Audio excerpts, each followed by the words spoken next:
মাতাল মাতাল করে কমেন্টে ভর্তি হয়ে যাচ্ছে আমার ভিডিওতে। তবু তোমাকে বলি, দেখো এটা লিখেছে সুমন বর্মন, আর সে লিখেছে হিসাব করে দেখো বিয়ের পর একটা ছেলে মাতাল হয়ে যাচ্ছে, তাহলে কেমন মেয়ে এটুকু তো ভেবে দেখো। তার মানেটা বুঝতে পারোনি তো? আমি বলে দিচ্ছি, দেখো এখানে সে বলতে চাইছে যে বিয়ের পরে ছেলেরা মাতাল হয়ে যাচ্ছে, তার মানে মেয়েরা কেমন বোঝার চেষ্টা করে। দেখো, মদ কিন্তু মেয়েরাও খায় আর ছেলেরাও খায়, কিন্তু এখানে উদ্দেশ্যটা তোমার যে মেয়েদের কারণে ছেলেরা মদ খাচ্ছে মানে বিয়ের পরে, তার মানে তোমার কারণটা কি? যে অশান্তির জন্য। অশান্তি হলেই একটা ছেলে মদ খায়? আমি তো প্রথম তোমার কাছ থেকে শুনছি। কেন বিয়ের আগে যে ছেলেগুলো মদ খায় তাদের কোথায় অশান্তি হচ্ছে?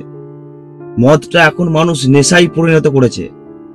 তোমার বাড়িতে অশান্তি হচ্ছে, তুমি যে মদ খেয়ে নিলে সেটা ভুলার জন্য, ভুলে যাবে? তাহলে তো মানুষ সবকিছু ভোলার জন্য মদ খেয়ে নিত, আর মনে পড়তো না। তুমি নেশায় পরিণত করেছো, যার কারণে তোমার বাড়িতে তোমার বউ অশান্তি করে।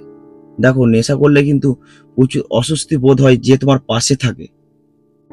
আমি বলছি না যে মদ খেলে খারাপ, আমি বলছি না যে নেশা করলে খারাপ, কিন্তু তার একটা লিমিট আছে। একটা মেয়ে কিন্তু কোনোদিনই চায় না যে তার কাছে মদ খেয়ে এসে তুমি ঘুমাও। হ্যাঁ, যে মেয়েটা মাতাল সে চাই, মেয়েরাও মদ খায়। কাউকে বলো না যে তোমার জন্য মদ খাওয়াটা আমরা ধরেছি বা অন্য কারোর জন্য মদ খাওয়াটা ধরছি। এগুলো কোনোদিনই হয় না, কারোর জন্য কেউ কখনো নেশা ধরে না। যারা বলে তারা নেশা অলরেডি আগে থেকে করেছে, আর নয়তো নেশা করা ধরেছে। তোমার মনে হয় কারোর জন্য নেশা করা যাবে?